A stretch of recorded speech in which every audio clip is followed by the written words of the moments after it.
Hey everyone, my name is Chris Lambert, and on this channel we talk Kanye West, and I'm so sorry for those of you that got tickets to Rolling Loud just to see Kanye perform, because this is a kind of a worst case scenario, and this is the chaos of Yeezy season when Kanye is in the midst of an album rollout.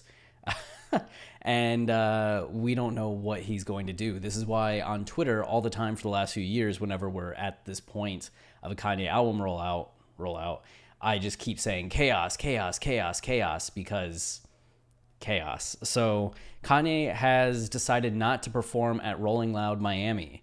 Updates.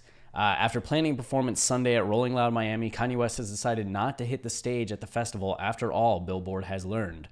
West's decision not to perform follows a social media report that he has pushed back the release of his 10th studio album, Donda, to August after the project didn't materialize on Friday as planned.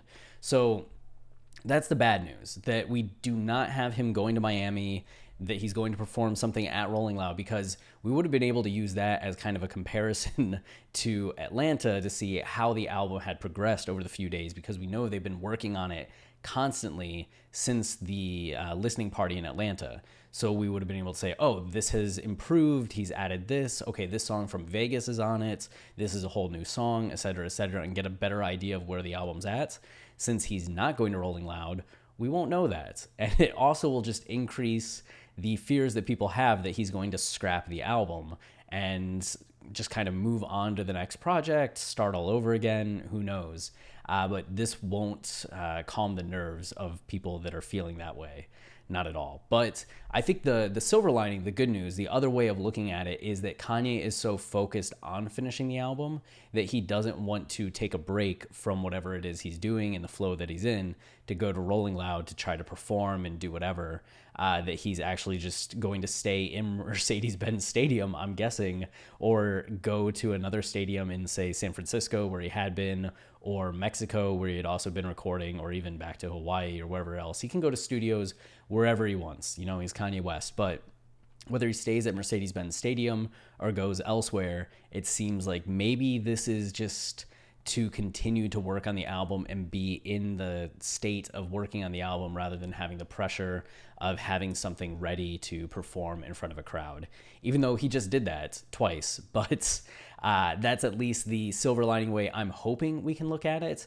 But yeah, I'm sure there's going to be people that just read into this further disaster. Though I will say that this is not unexpected for a Kanye album release. For any of those, for any of us who have been here for years now, not just like 2019, not just 2018, not just 2016, but years, this is not unexpected and is just kind of like par for the course and what Kanye does and kind of the mercurial, chaotic process of an album release from him. It's just in the early days, 2002 to 2010, really, before social media became as prominent as it was, before the internet was as big as it is, you didn't get minute by minute updates on what Kanye was doing. You just kind of saw the broader strokes. You'd have to really wait for a journalist to get an interview or get a scoop.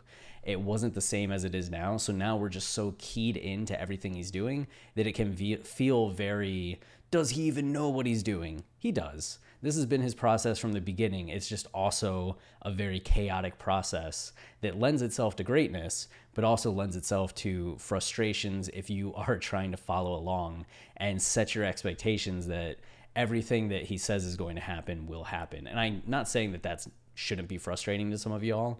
I get why it is. It's just at a certain point, you kind of just accept it or you don't. And I think a lot of us have just kind of come to accept that this is what Kanye does. Kanye will Kanye. And we just got to, weather the storm. Ride the chaos, chaos. So that's it for this video. We'll see what other news awaits us when it comes to the 2 weeks between now and the supposed new release date for Donda. So if you're enjoying the channel and you want to support us, the easiest way is to like, subscribe, comment, as any of those things tell YouTube this is a channel people like, and then they show it to others, which goes a long way in helping us just grow.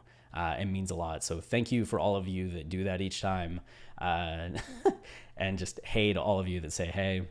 We also have our podcast, Watching the Throne, a lyrical analysis of Kanye West, where we do explanations of song meanings the thematics, the narrative, concept, going line by line, explaining the samples and why they're used. It will change how you listen to Kanye's discography. Not just the song in the episode you're listening to, but the album, all the rest of the songs and albums. So go ahead and give that a listen. We are going to be dropping our Bad News episode this week, and actually finishing up our recording of 808s and Heartbreak, getting into See You in My Nightmares, Coldest Winter, and Pinocchio Story before heading off into my beautiful, dark, twisted fantasy. So look forward to all of those. We also have full seasons on The College Dropout, Late Registration, Graduation, Yay, Kids See Ghosts, and Jesus is King. 808s will shortly join that list. So you can check those all out. We also have commercial-free episodes on our Patreon, which is patreon.com/Kanye Podcast. So that's it. Until the next time, stay wavy and keep it loopy. Cheers.